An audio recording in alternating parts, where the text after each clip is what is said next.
Welcome back to Infidelity Tales Lab. We're incredibly grateful for your support. Before we begin today's tale, tell us, which city or country are you joining us from? We love connecting with our global audience. Now, let's dive into today's story. Chapter 1. Innocent Words. Daddy, why does Mommy call you her biggest mistake when you're not here? Dominic Foster froze, his hand hovering over the storybook he'd been about to read to his daughter, Lily. The 10-year-old's wide hazel eyes, so much like his own, gazed up at him expectantly, unaware of how her innocent question had just shattered his world. When did you hear Mommy say that, sweetheart? He managed, keeping his voice steady despite the sudden hollowness in his chest. Last week when she was talking to Uncle Patrick on the phone. Lily frowned. She was laughing, but it didn't sound like a happy laugh. It sounded like the laugh she does at your boss's jokes at Christmas parties. Dominic nodded slowly, processing this information while maintaining his composure. Patrick, his wife's brother, the man who'd been best man at their wedding 12 years ago. I'm sure Mommy was just joking, he said, forcing a smile. Grown-ups sometimes make silly jokes that don't really mean anything. Lily seemed satisfied with this explanation, but Dominic's mind was racing. He and Vanessa had been having problems, sure. Their marriage had cooled over the past year.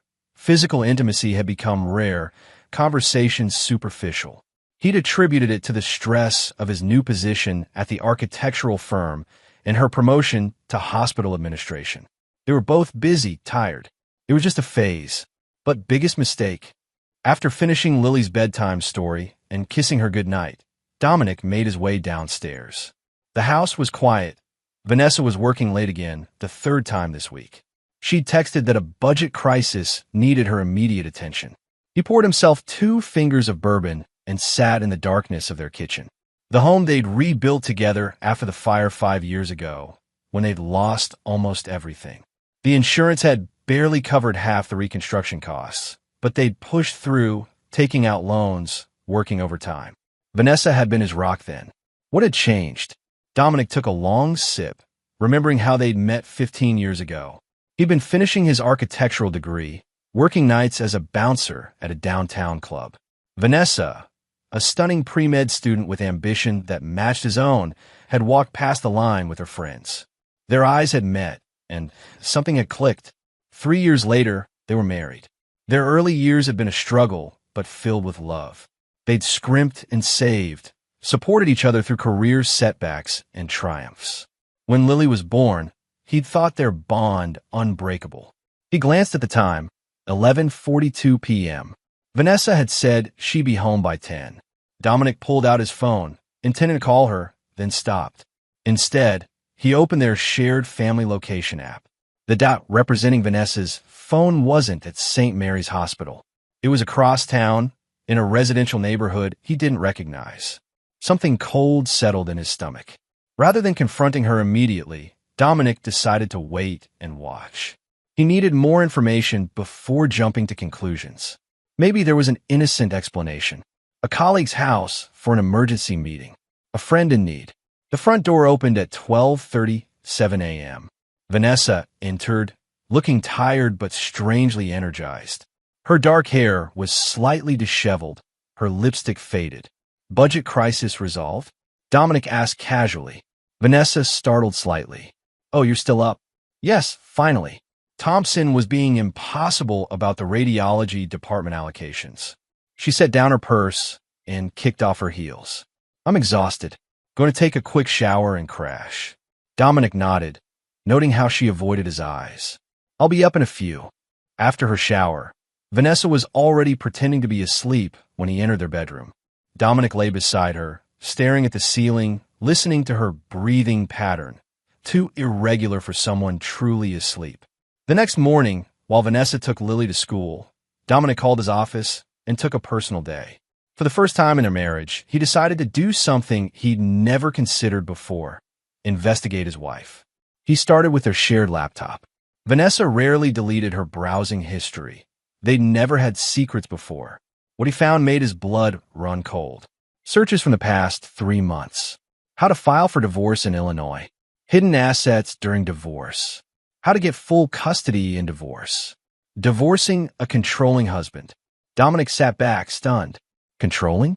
He'd never considered himself controlling. They made decisions together. At least he thought they did.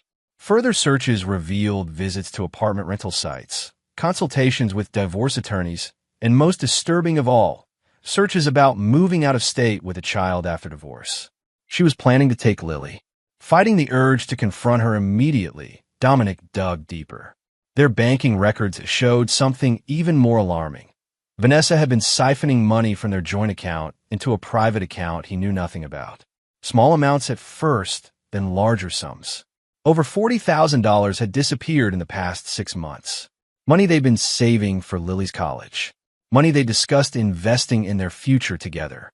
As the day progressed, Dominic's shock transformed into icy determination.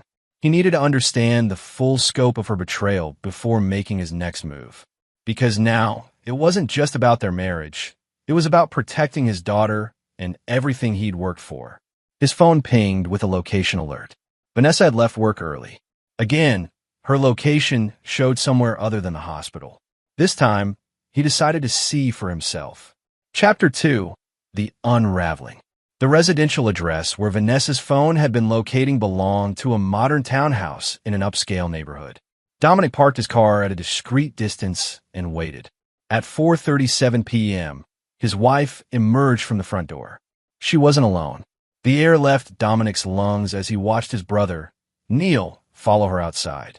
Neil, younger by 3 years, always living in Dominic's shadow, always envious of his accomplishments. The same brother who'd lost his architectural license 2 years ago after a scandal involving misappropriated client funds. The brother Dominic had defended to the firm's partners, vouching for his character. They didn't embrace or kiss outside. Too careful for that, but the intimacy between them was unmistakable in their body language. The way Neil's hand lingered on Vanessa's lower back. The familiar way she adjusted his collar. Dominic's phone camera captured it all from a distance. Evidence. That night, after tucking Lily in, he returned to their laptop while Vanessa was soaking in the bath. What he found in her email exchanges with Neil made him physically ill. Dom's completely oblivious. He's so wrapped up in his precious career, he doesn't even see what's happening right under his nose. Once the divorce is final, we'll have enough to start over somewhere new. Somewhere he can't interfere. I've been talking to a firm in Colorado. Lily will adjust.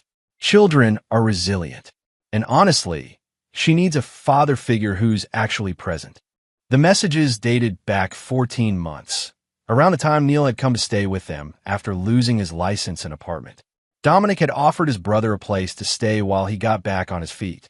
Instead, Neil had been systematically destroying Dominic's marriage and plotting to take his daughter away. The bathroom door opened, and Dominic quickly closed the laptop. Vanessa entered their bedroom wrapped in a towel, her damp hair framing her face. For a moment, he saw the woman he'd fallen in love with, before the image was corrupted by what he now knew. "You're quiet tonight," she observed, selecting night clothes from her drawer. "Just thinking about work," he lied. "The Westlake project is hitting some snags. You'll figure it out. You always do." Her words were supportive, but her tone held something else. Indifference, perhaps even contempt. "I invited Neil over for dinner tomorrow," Dominic said casually. It's been a while since he's seen Lily. Vanessa froze momentarily before continuing to dress. "Oh, I thought he was busy with that new job in Evanston." Another lie. Neil had told them he'd found work with a small firm in Evanston.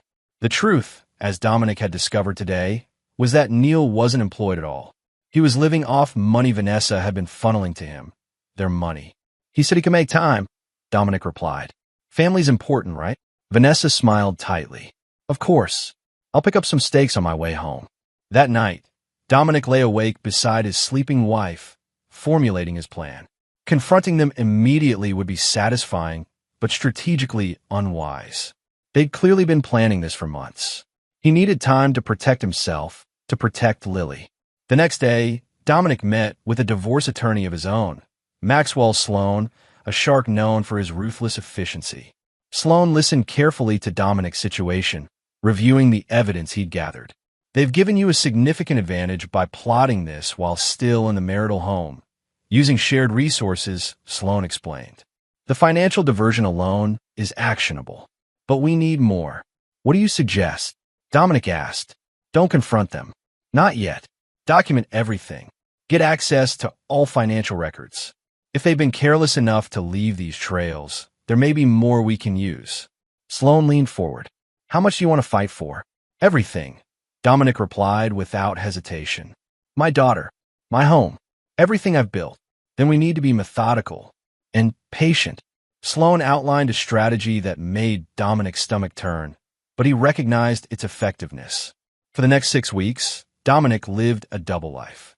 On the surface, he was the same hard-working husband and devoted father. He attended Lily's soccer games, brought Vanessa flowers, even invited Neil over for family dinners, watching with disgusted fascination as his wife and brother maintained their charade. Behind this facade, he was meticulously building his case, following Sloan's guidance. He hired a private investigator who documented Vanessa's and Neil's meetings. He secretly recorded conversations where Vanessa demeaned him to friends. He carefully tracked the continuing financial diversions. Most critically, he spent more time with Lily, documenting his involvement in her daily life, taking her to doctor's appointments, attending parent-teacher conferences, establishing an undeniable pattern of engaged parenting, all while saying nothing about what he knew. Chapter 3. The Serpent's Nest. The dinner with Neil proved excruciating but enlightening. Dominic observed every subtle exchange between his wife and brother with new awareness. The lingering glances, the inside jokes, the way they both checked their phones simultaneously when messages arrived. How's the new job treating you? Dominic asked Neil over dessert, his tone perfectly casual. Neil took a sip of wine before answering. It's good. Smaller firm, but they appreciate my expertise. Actually handling a commercial project downtown now. Another lie. The PI had confirmed Neil hadn't worked in months. We should catch up more, Dominic suggested. Grab lunch sometime. Like we used to. Something flickered in Neil's eyes. Guilt, perhaps, or wariness. Definitely. Been too long. After Neil left, Vanessa seemed tense. That was nice, she said mechanically, loading the dishwasher. Lily always loves seeing her uncle. Family's everything, Dominic replied, watching her hands tremble slightly. That night, after Vanessa fell asleep, Dominic slipped into the guest bathroom with her phone. He'd observe her passcode during dinner. Inside, he found what he expected. Hundreds of messages between her and Neil, planning their future, disparaging Dominic, strategizing the divorce. More damning were messages to Vanessa's friend Teresa, a social worker. I need your professional opinion. Would it help the custody case if I documented Dom's anger issues? He doesn't actually have any, but I could start keeping a journal. The response had been immediate. Don't fabricate evidence. That'll backfire spectacularly if discovered. Judges hate that. Dominic photographed the exchanges, then carefully returned Vanessa's phone to her nightstand. A cold rage had replaced his initial heartbreak. They weren't just planning to leave him. They were plotting to destroy him, to take his daughter, to rewrite the narrative of who he was. As the weeks progressed, Dominic expanded his investigation. He discovered that Neil had convinced Vanessa to invest in a business opportunity. $25,000 of their savings transferred to an LLC that existed only on paper. The money had actually gone toward a down payment on a house in Boulder, Colorado, where they apparently planned to relocate. He learned that Vanessa had been telling friends and colleagues carefully crafted stories about their marriage, painting Dominic as emotionally distant, occasionally volatile, increasingly controlling, setting the stage for her departure while preserving her image. Most sickeningly, he discovered that Neil had been building a relationship with Lily behind his back, taking her for ice cream after school when Vanessa arranged it, telling her stories about Colorado and how much she'd love the mountains, quietly undermining Dominic's role in her life. Through it all, Dominic maintained his facade. He even initiated sex with Vanessa twice, encounters she couldn't reasonably refuse without raising suspicion, though her reluctance was palpable. Afterward, he'd seen her texting Neil from the bathroom, presumably explaining, apologizing. The performance was exhausting but necessary. Each day brought new revelations, new betrayals to process while smiling across the breakfast table, asking about her day, discussing Lily's school projects. During this time, Dominic reconnected with an old friend from college, Meredith Weiss, now a forensic accountant. Without revealing the full situation, he asked her to review some concerning transactions he'd noticed in their accounts. Meredith's analysis went beyond what Dominic had already discovered. She found evidence that Vanessa had been systematically inflating their tax deductions for years, putting them at risk for an audit. She also identified unusual patterns suggesting Vanessa might have been diverting funds even longer than he'd realized. Dom, whoever's doing this isn't just taking money. They're creating serious liability for you, Meredith warned. As the primary breadwinner whose name is on most of these accounts, you'd be the one facing consequences. This revelation accelerated Dominic's timeline. With Sloane's guidance, he began quietly securing his assets, documenting the fraudulent activity while ensuring he maintained clean hands. He opened new accounts in his name only, transferred his personal belongings of value to a secure storage unit, and backed up all evidence to servers Vanessa couldn't access. He also started recording his interactions with Lily, bedtime stories, homework help, playground visits, creating an undeniable record of his role as a loving, involved father. 5 weeks into his silent vigil, the expected trigger finally came. Dominic returned from work to find Vanessa looking resolute, Lily nowhere to be seen. "She's at my mother's for the night," Vanessa said without preamble. "We need to talk." Dominic set down his briefcase. "Sounds serious." "I'm not happy, Dom. Haven't been for a long time." Her delivery sounded rehearsed, emotionless. "I think we need to consider separating." He nodded slowly, maintaining his bewildered expression. "This seems sudden. Is there someone else?" The flash of panic in her eyes was almost satisfying. "No, this is about us, our relationship. We've grown apart." "I see." He sat heavily on the couch, playing his role. "Can we try counseling? For Lily's sake, if nothing else." "I've been in individual therapy for months," she countered. "My therapist thinks a clean break will be healthier for everyone, including Lily." Another lie. There was no therapist. Just Neil, coaching her through this conversation. "I need time to process this," Dominic said, his voice deliberately shaky.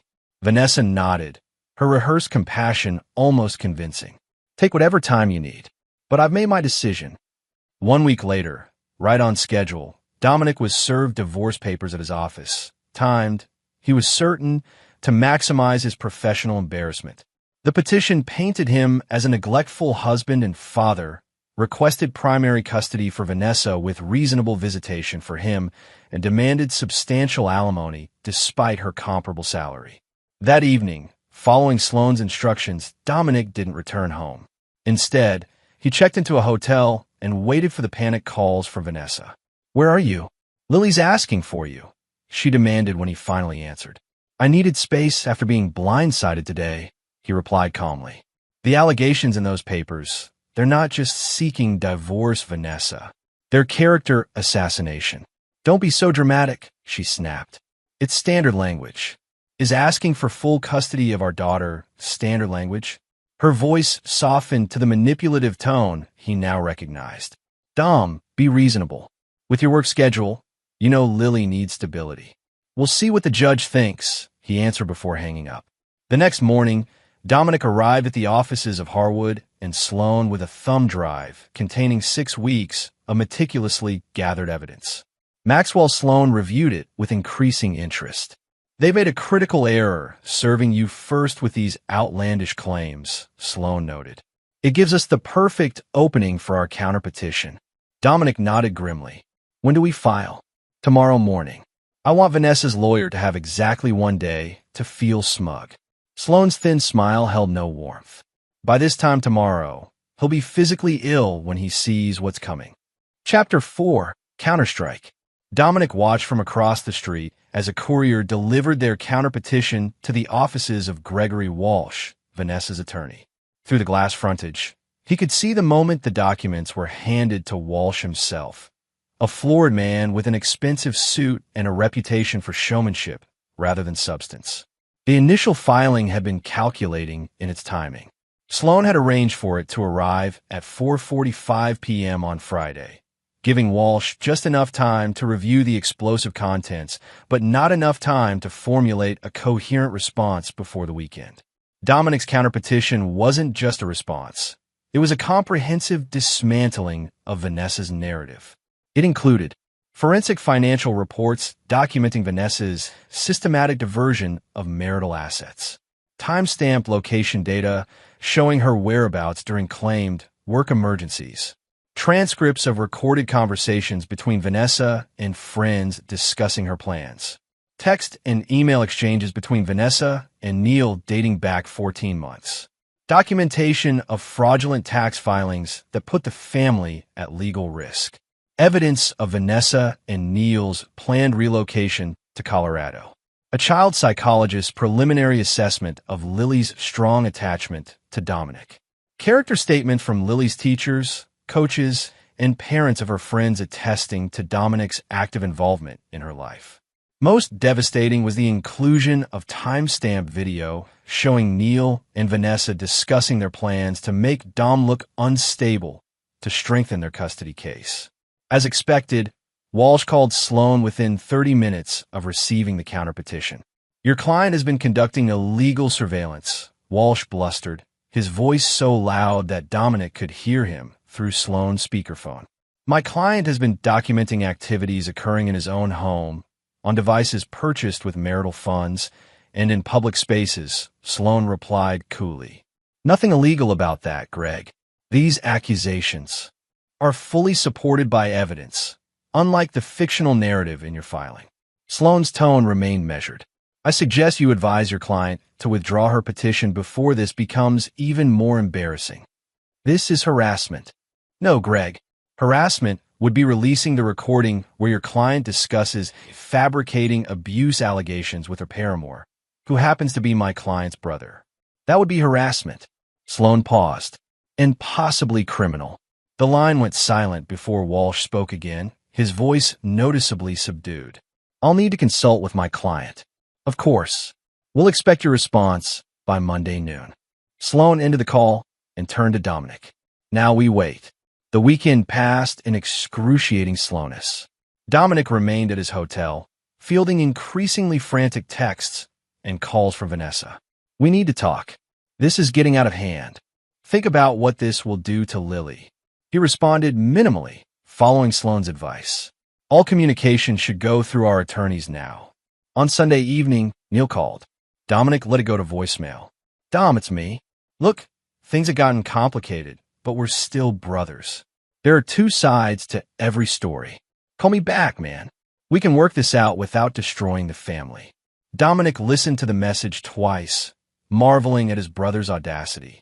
The man who had systematically betrayed him, planned to take his daughter, and conspired to destroy his reputation was now appealing to family loyalty.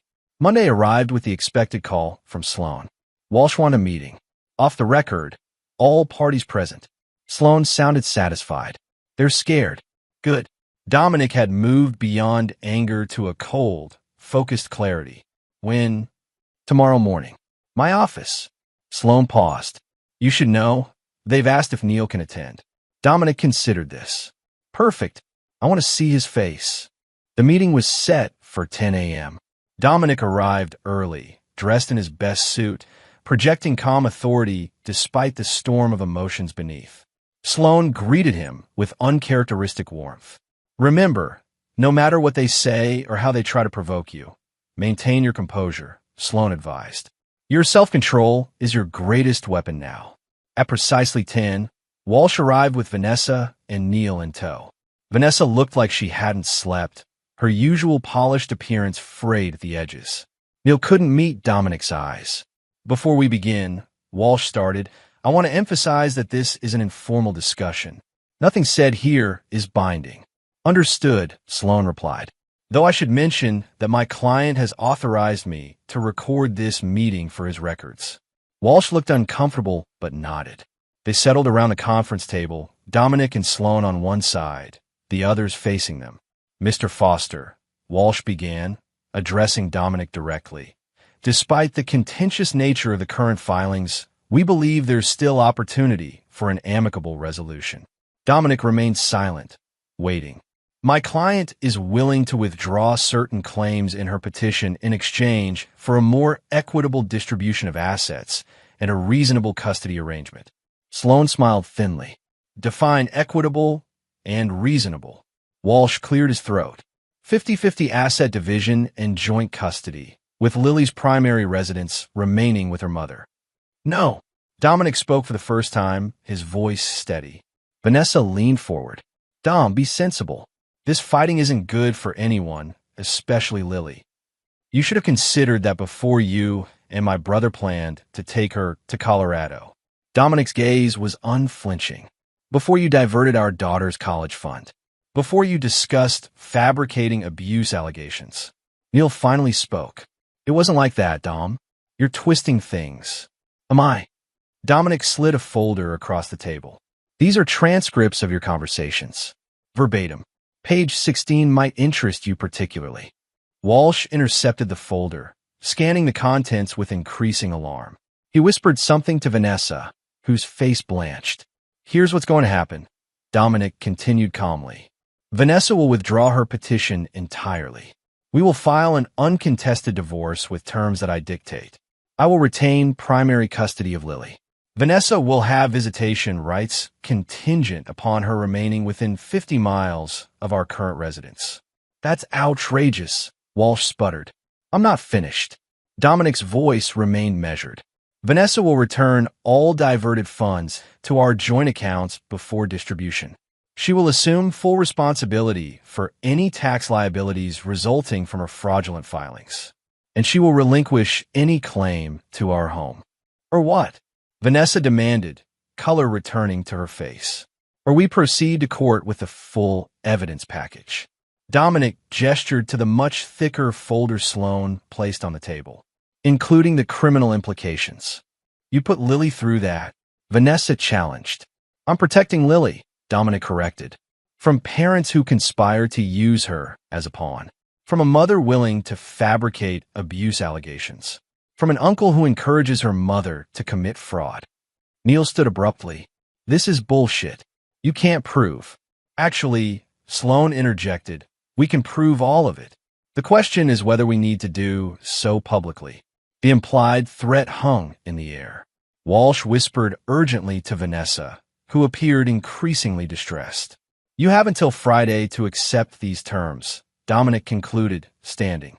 After that, we proceed to full discovery and trial. As they left the conference room, Dominic heard Neil's voice behind him. You smug bastard. You think you've won? Dominic turned slowly. No, Neil. I think you and Vanessa lost the moment you decided to betray me. I'm just establishing the cost. Chapter 5. Ripples and Waves. The fallout from a meeting was immediate and far-reaching. By Wednesday, rumors had spread through their social circle. Friends called Dominic with confused questions. Vanessa's parents, who had always treated Dominic like a son, left a heartbroken voicemail asking what was happening. Neil's former colleagues contacted Dominic expressing shock at the brothers' estrangement. Through it all, Dominic maintained strict privacy about the specifics, simply stating that personal matters are being handled through appropriate channels. This measured response contrasted sharply with Vanessa's emotional outbursts to friends and family, painting herself as the victim of Dominic's vengeful obsession and controlling behavior. The most difficult aspect was Lily. During his scheduled time with her, Dominic noticed subtle changes in her behavior. Excessive politeness, careful questions, an underlying anxiety that broke his heart. Are you and Mommy getting a divorce? She asked during their pizza dinner, her voice small. Dominic set down his slice and took her hand. Yes, sweetheart. I'm sorry, but we are. Her lower lip trembled. Is it because of what I told you? About Mommy calling you a mistake? Absolutely not, Dominic said firmly. What's happening between Mommy and me is grown-up stuff that started long before that. None of this is your fault. Not one bit. Uncle Neil says that sometimes daddies get really angry during divorces, and that's why kids have to go live with their mommies. The calculated manipulation in this statement made Dominic's blood boil, but he kept his expression gentle. That's not true for us. I'm not angry at you, not ever. And we don't know yet exactly how things will work with where you'll live. But I promise you'll always have your room at home with me. Mommy says we might move to Colorado with Uncle Neil. She says they have better schools there. Dominic took a measured breath. Do you want to move to Colorado, Lily? She shook her head emphatically. No, my friends are here. And you're here. Then I promise you won't have to move. It was a promise Dominic intended to keep at any cost. That evening, after returning Lily to Vanessa, who refused to make eye contact with him, Dominic received an unexpected visit from Vanessa's father, Richard Montgomery. Richard had been a circuit court judge before retirement, and Dominic had always respected his principled, straightforward nature. I need to understand what's happening, Richard said as Dominic let him in. Vanessa tells one story. Neighborhood gossip suggests another. I want the truth. Dominic poured them both scotch. I can't discuss specifics while legal proceedings are ongoing. Cut the crap, son. Richard's weathered face showed both anger and pain. This is family. My daughter and my granddaughter are involved. Level with me. After a long moment, Dominic opened his laptop. I can't tell you, but I can show you. For the next hour, Richard reviewed selected evidence, enough to understand the situation without delving into the most intimate betrayals. As he read, his expression shifted from skepticism to shock to profound disappointment. I didn't raise her to be this person, he finally said, his voice hollow. None of us are who we thought we were, Dominic replied quietly. I never imagined being this person either, gathering evidence against my wife, preparing for court battles over my daughter. Richard closed the laptop. What do you want, Dom? Really want? To protect Lily. To keep what I've built. To not be erased from my daughter's life. The older man nodded slowly. I'll talk to Vanessa. Not about what I've seen. She wouldn't forgive that breach, but about the reality of her situation. He stood to leave. For what it's worth, I'm sorry. You deserve better from my daughter, and from that brother of yours. The next morning, Dominic received a text from Vanessa. We need to talk. Just us. No lawyers. Following Sloane's advice, Dominic agreed to meet in a public place, a coffee shop downtown. Vanessa was already waiting when he arrived, looking both defiant and frightened. My father came to see me last night, she began without preamble.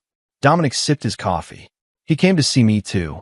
He wouldn't tell me what you showed him, but he made it clear my legal position is precarious. Her voice hardened. That was a low blow, involving my parents. I didn't involve them. You did that when you started lying to them about our marriage. Dominic set down his cup. What do you want, Vanessa? I want this to stop before it destroys everyone, before it damages Lily permanently. She leaned forward. I'm willing to compromise. Joint custody. Equal time. I'll stay in Chicago. And Neil. Her hesitation told him everything. That's complicated. No, it's actually very simple.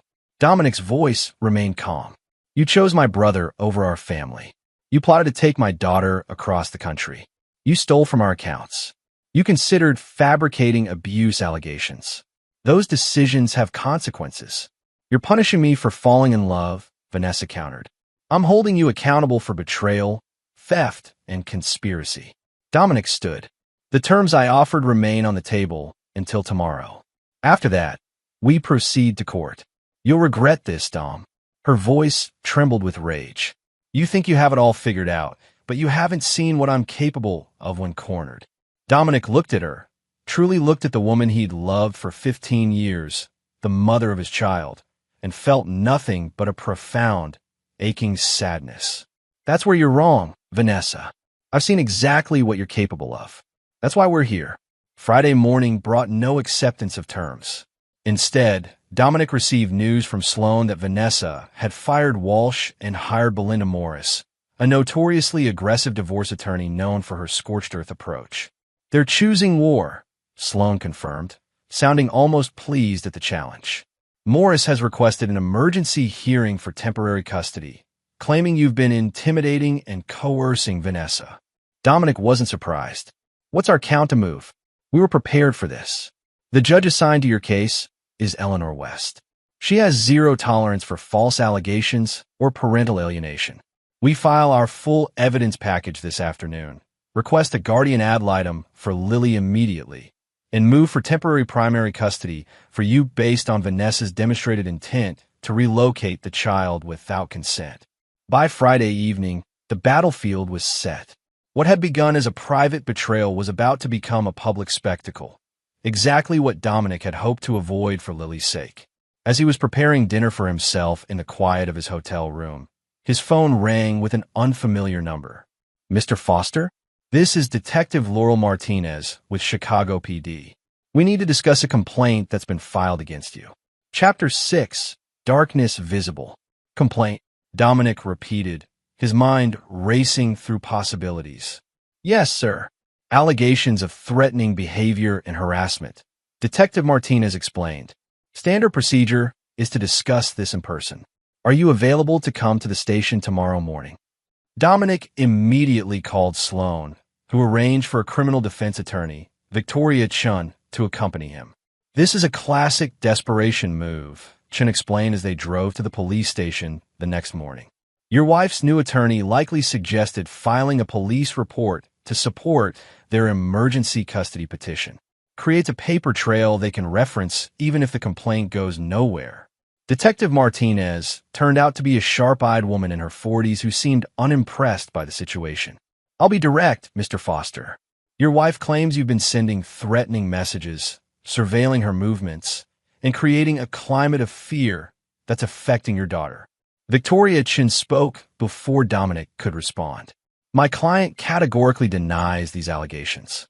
We believe they constitute malicious prosecution, especially given the timing coinciding with divorce proceedings." "That's for the courts to decide," Martinez replied evenly. "I'm just gathering information." "Then you should know that Mr. Foster has obtained a temporary restraining order against his brother, Neil Foster, based on documented threats." Chun slid a copy across the table.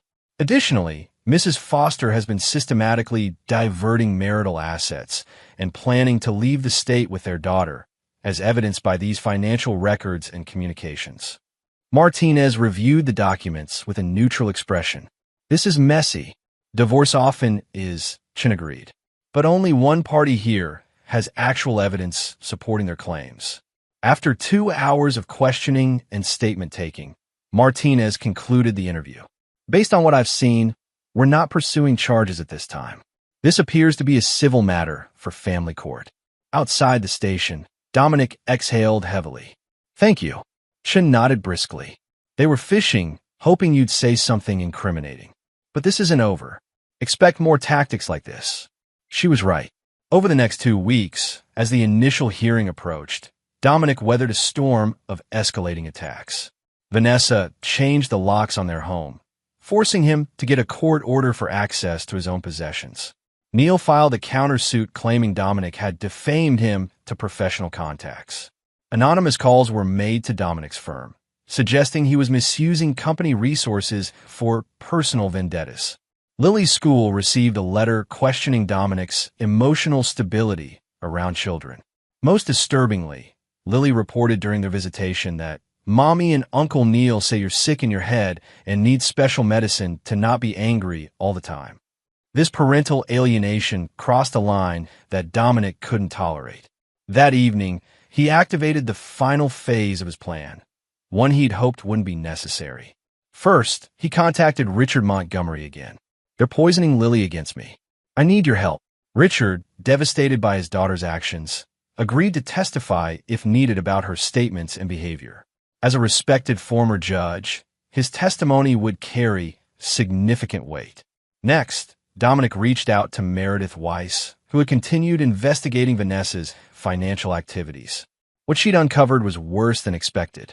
"The tax fraud isn't just aggressive deductions," Meredith explained, showing him documents. "She's been falsifying income sources to justify the increased funds from the diverted marital assets. If the IRS investigates, we're talking potential criminal charges." Finally, Dominic approved Sloan's request to depose 3 of Vanessa's colleagues from the hospital.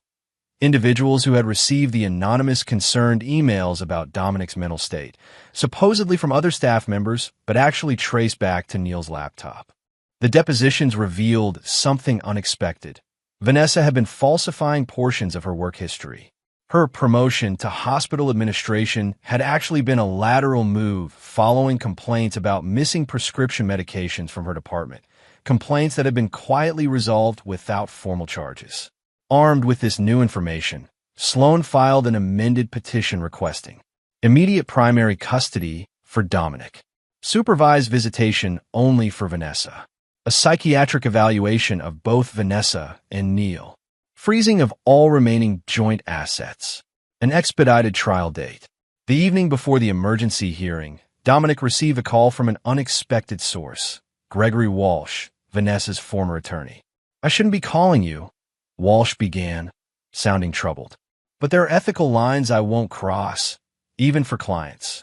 "What's happening?" Dominic asked, instantly alert. "I can't give specifics. Attorney-client privilege still applies. But if I were you, I'd ensure your daughter doesn't leave the country with her mother or uncle. And I'd check if either of them has recently acquired new passports." The implication was clear. Vanessa and Neil were planning to flee with Lily. Dominic immediately contacted Sloan, who arranged for an emergency order restricting Lily's travel and flagging her passport in the system. He then called Richard Montgomery. "I need to see Lily now," Dominic explained the situation. "Can you get Vanessa out of the house for an hour?" Richard agreed without hesitation. "I'll tell her I need to discuss something about tomorrow's hearing. I'll pick her up in 20 minutes. When Vanessa left with her father, Dominic went to the house. Using his court order for access, he entered to find Neil there, supposedly watching Lily while Vanessa was out. "What the hell are you doing here?" Neil demanded, blocking the hallway to Lily's room. "I'm here to see my daughter," Dominic replied calmly. "Step aside. You have no right." "I have every right," Dominic interrupted, showing the court order. "And unlike you, I'm not planning to kidnap her to another country." Neil's face drained of color. "That's insane. You're paranoid. Then you won't mind explaining the 2 one-way tickets to Mexico City found in Vanessa's email? Or the rental car reserved in Guadalajara?" Dominic was taking a calculated risk based on Walsh's warning, but Neil's expression confirmed he'd hit the mark. "You've been in her email again," Neil accused. "That's illegal. Actually, I have a court order permitting access to all shared accounts as part of discovery." Another calculated bluff. "Now move, or I call the police and have you arrested for custodial interference." Neil stepped aside, seething. "This isn't over, Dom. For you, it is." Dominic entered Lily's room to find her awake and scared. "Daddy? Why are you and Uncle Neil fighting?" Dominic sat on her bed. "Sweetheart, I need you to pack some things. You're going to stay with me tonight." "But Mommy said—" "I know, but there's been a change of plans." Dominic helped her gather essentials while explaining in age-appropriate terms that the judge had said she should stay with him for a few days. As they left, Neil stood watching with impotent rage. "You'll regret this, Dom. I promise you that."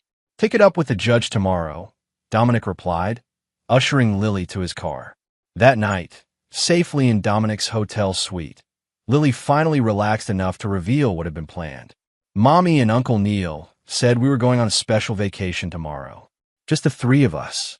They said you knew about it, but couldn't come because of work." Her innocent disclosure confirmed Dominic's worst fears. He held her close. "That's not happening anymore. Tomorrow we're going to see a judge who's going to help us figure out what happens next." "Are you mad at Mommy?" Lily asked sleepily. Dominic chose his words carefully. "I'm sad about some choices Mommy has made, but I'm not mad at you ever. And no matter what happens, I'll always be your dad." When Lily finally fell asleep, Dominic called Sloan with the new information. Then he contacted Detective Martinez, who agreed to meet them at the courthouse the next morning. The stage was set for the final confrontation. Chapter 7, Judgment Day. Judge Eleanor West's courtroom fell silent as she studied the documents before her. At 72, West was a legend in family court, known for her penetrating intelligence and unwavering focus on children's welfare above all other considerations. On one side of the courtroom sat Dominic with Sloan and Sean. On the other, Vanessa looked pale and frightened beside Belinda Morris. Neil was conspicuously absent. "Before we begin," Judge West announced, "I want to address the emergency motion filed this morning regarding alleged plans to remove the minor child from jurisdiction. her stern gaze fixed on Vanessa. Mrs. Foster, can you explain why one-way tickets to Mexico were purchased in your name and your daughter's? Morris leapt to her feet. Your Honor, my client categorically denies any intent to flee jurisdiction. Those tickets were for a planned vacation that was fully disclosed. To whom was it disclosed, Counselor? Judge West interrupted. Not to the child's father, according to the record before me. Not to this court, despite explicit orders restricting the child's travel. She turned to Dominic. Mr. Foster, when did you become aware of these travel plans? Last night, Your Honor, Dominic replied. A concerned party alerted me to the possibility, which my daughter then confirmed when I exercised my court-ordered visitation. Judge West nodded. I see. And where is Neil Foster today? Morris shifted uncomfortably. We're not representing Mr. Neil Foster, Your Honor. His whereabouts are not our concern. They're mine, announced Detective Martinez, entering the courtroom. Neil Foster was apprehended at O'Hare International Airport this morning, attempting to board a flight to Mexico City with a significant amount of cash and Mrs. Foster's jewelry in his possession. The courtroom erupted in murmurs until Judge West's gavel restored order. Detective, is Mr. Foster being charged? The judge inquired. Not at this time, Your Honor. He's being held for questioning regarding the attempted removal of assets subject to the temporary restraining order in this case. Judge West turned her penetrating gaze to Vanessa.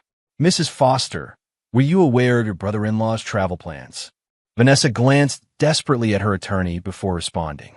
I may have discussed possible vacations with him, Your Honor. I see. Judge West's tone made clear she saw everything.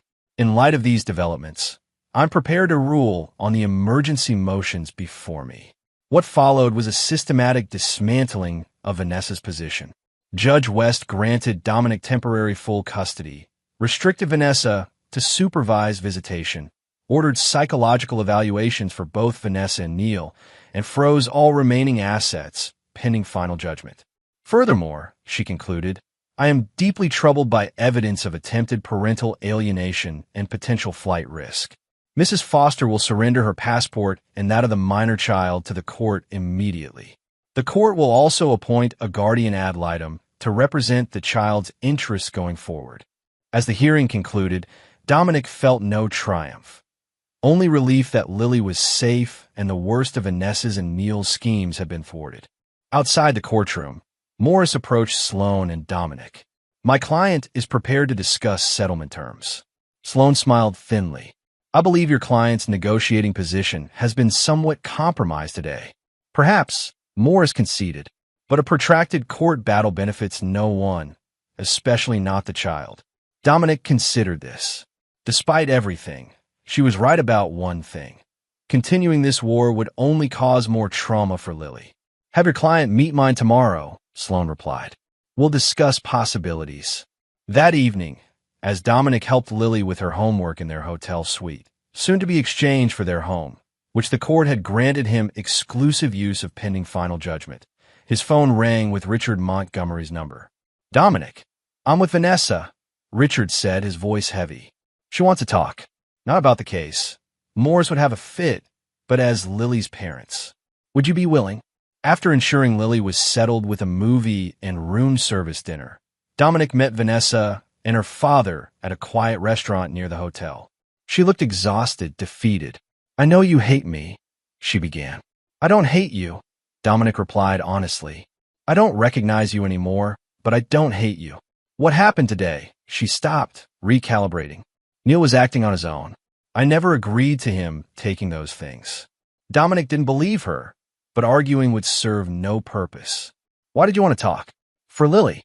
Vanessa's eyes filled with tears. Whatever happens between us, she loves both her parents.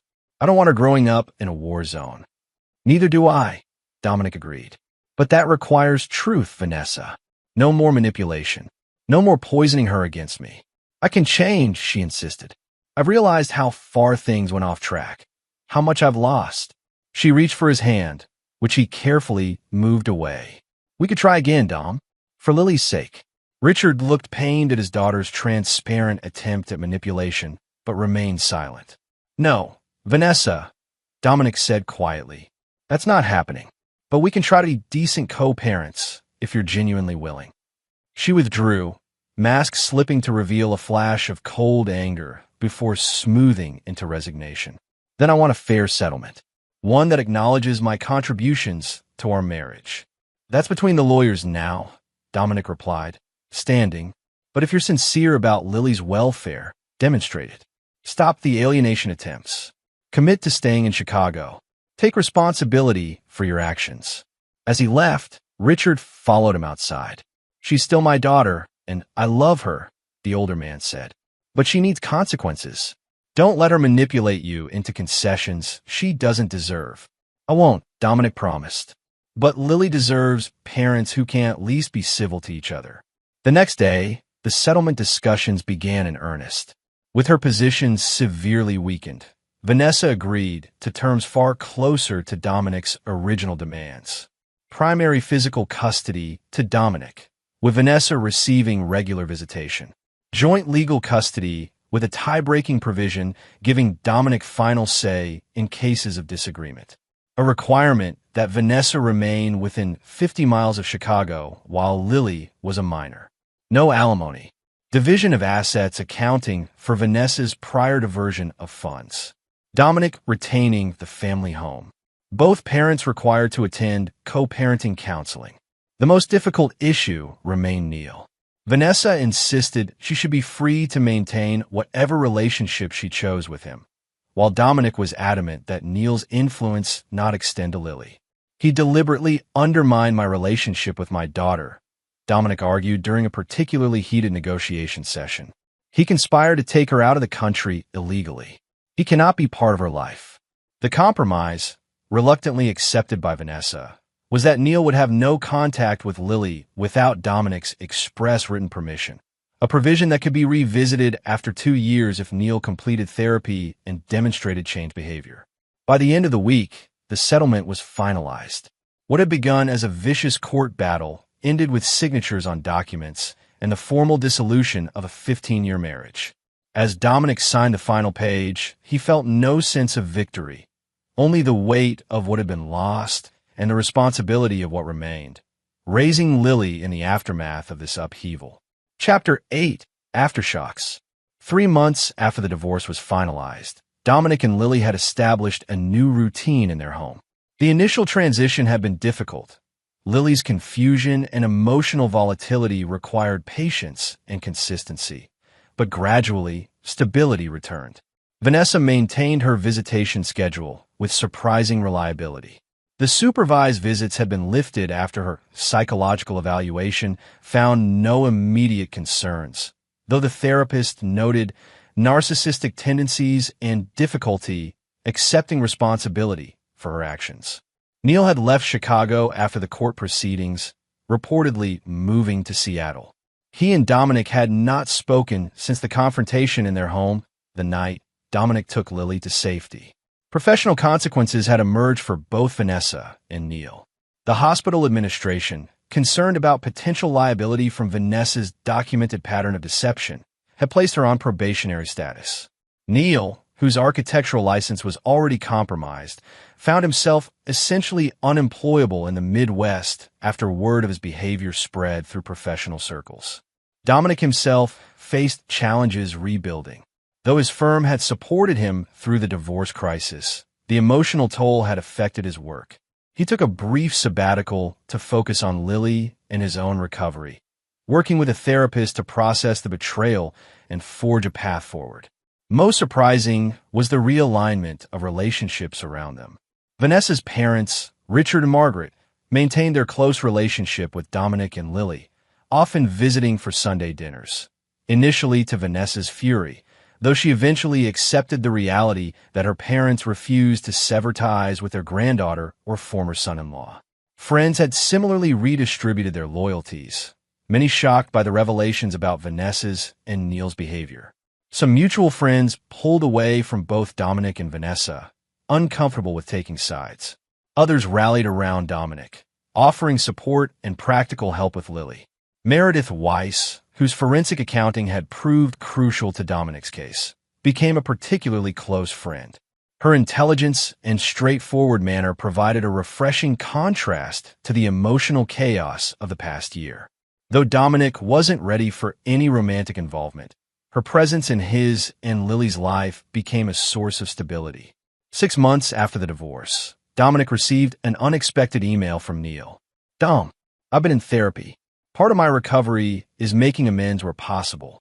I know you probably don't want to hear from me, and I don't expect forgiveness. But I need to acknowledge what I did. Since childhood, I've resented your success, your confidence, everything that came so naturally to you and so difficultly to me. When my career imploded, that resentment turned toxic. Vanessa and I connected over our shared feelings of being overlooked in your shadow. What started as commiseration evolved into something destructive. That doesn't excuse what we did. Nothing could. The plot to take Lily, the financial deception, the attempts to destroy your reputation. It was all inexcusable. I'm not asking to be part of your life again. I understand that bridge is burnt. I just wanted you to know that I recognize the harm I caused and am trying to become someone who wouldn't do those things. Neil."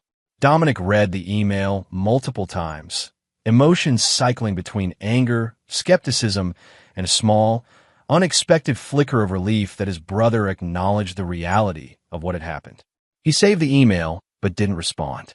Some wounds were too deep for words to bridge, at least for now. Meanwhile, Lily continued to adapt and heal.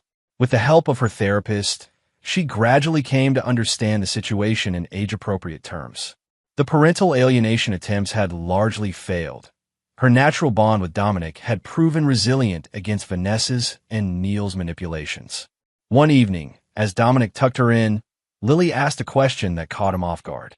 "Daddy, are you still sad about Mommy?" Dominic considered how to answer honestly while remaining appropriate. "I'm sad about what happened to our family," he finally said. "But I'm not sad every day anymore. And I'm never, ever sad that I have you." Lily nodded thoughtfully. "I heard Grandpa tell Grandma that Mommy made the biggest mistake of her life." The echo of his daughter's innocent question that had started this entire ordeal wasn't lost on Dominic. How differently he might have responded had he dismissed her words that night, had he confronted Vanessa immediately, had he not discovered the full extent of the betrayal. "Everyone makes mistakes, Lily," he said carefully. "What matters is how we learn from them. Is that why you don't hate Mommy? Because she's learning from her mistake?" "I don't hate Mommy because hating someone hurts you more than it hurts them," Dominic explained. "And because no matter what happened between us, she gave me you, and you're the best thing in my life." This answer seemed to satisfy her. As she drifted off to sleep, Dominic reflected on how fundamentally his worldview had changed. The man he'd been a year ago, trusting, perhaps naive, certain of his place in the world, was gone. In his place was someone more cautious, but also more resilient, more attuned to protecting what mattered most. 8 months after the divorce, Vanessa requested a meeting outside their co-parenting counseling sessions. They met at a neutral coffee shop, the awkwardness between them still palpable, but less raw than before. "I've been offered a position at Northwestern Memorial," she said without preamble. "Better salary, more responsibility. Still within the radius specified in our agreement." "Congratulations," Dominic replied, meaning it. Vanessa working and advancing in her career was better for everyone, including Lily. "I've also been seeing someone," she continued, watching for his reaction. "Not Neil, a doctor from my department. I wanted you to hear it from me before Lily mentions it." Dominic nodded, surprised to feel nothing beyond mild curiosity. "Is it serious?" "It could be." She hesitated. "I've told him everything. About what happened, what I did. He knows I'm in therapy working on my issues." "That's good, Vanessa." The response was automatic, but not insincere. She studied him for a moment. "You've moved on, haven't you? Not just dating someone else, but actually moved past us." "I had to," Dominic said simply. "For Lily. For myself. I haven't," Vanessa admitted, a flash of the vulnerability he'd once loved crossing her face. "I keep replaying everything, wondering where it all went wrong. If I hadn't let Neil influence me." "Neil didn't make you do anything," Dominic interrupted, not unkindly. "You made your choices. So did I. Now we live with them." She nodded slowly. "For what it's worth, I am sorry, Dom. Not just for getting caught. For who I became, who I let myself become. It wasn't full accountability, perhaps that would never come, but it was something, a recognition, however limited, of her role in their destruction. I appreciate that, Dominic said. And I hope things work out with the new job, with the new relationship. Lily deserves happy, healthy parents. As they parted ways, Dominic felt a weight lifting, not completely, but noticeably. The past would always be there, its lessons etched into his DNA. But the future remained unwritten, full of possibilities he was now free to explore. Chapter 9. Rebuilding. 1 year after the innocent question that had unraveled his life, Dominic stood in the backyard of his home, truly is now, in both legal and emotional terms, watching Lily chase fireflies in the summer twilight.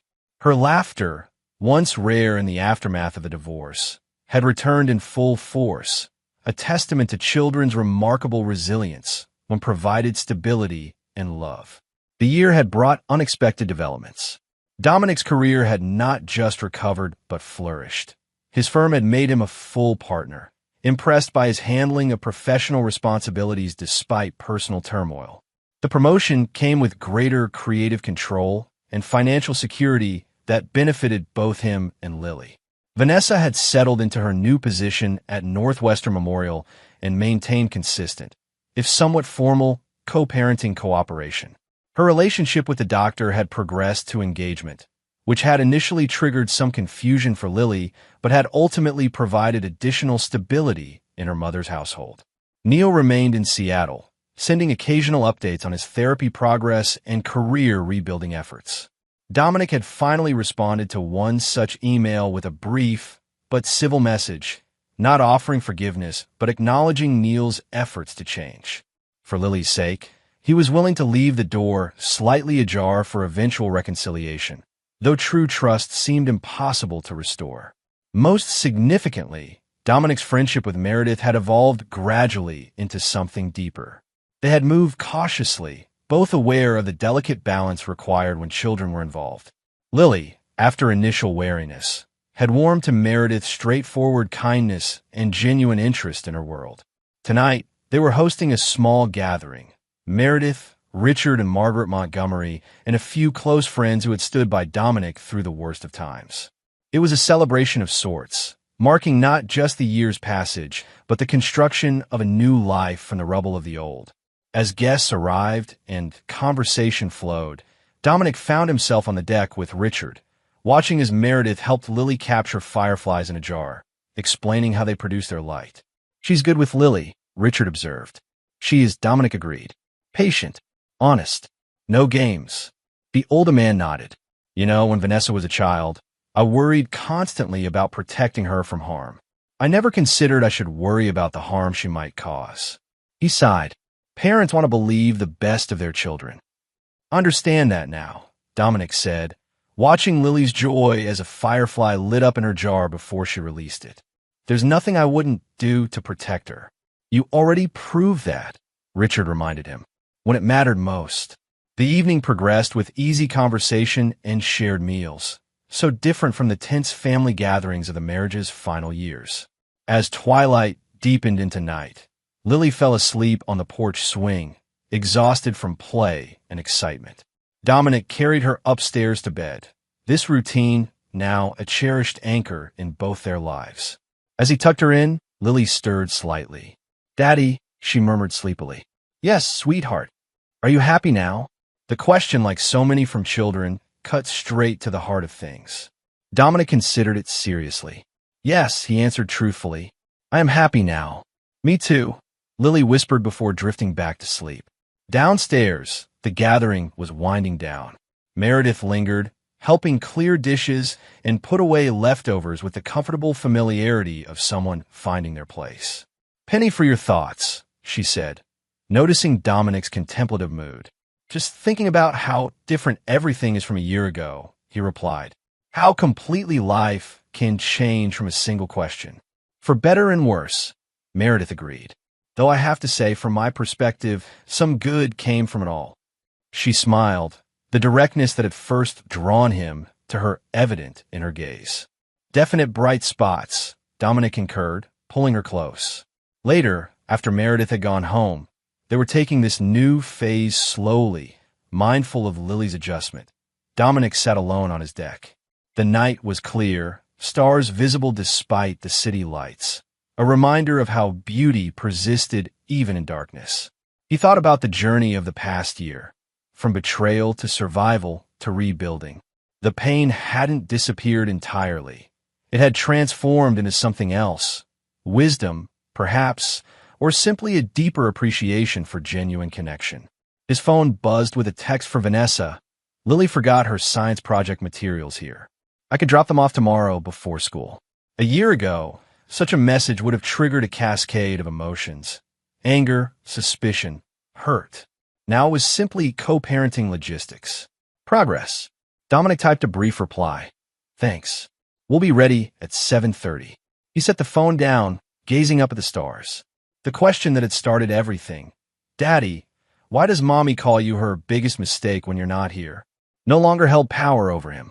What Vanessa considered her biggest mistake had become his unexpected liberation. From the ashes of betrayal, he had built something new. Not perfect, not without challenges, but authentic and, increasingly, filled with joy.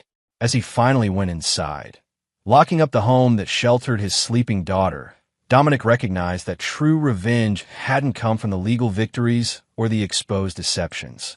It had come from refusing to be destroyed by betrayal, from building a life so full and genuine that the people who had tried to destroy him became increasingly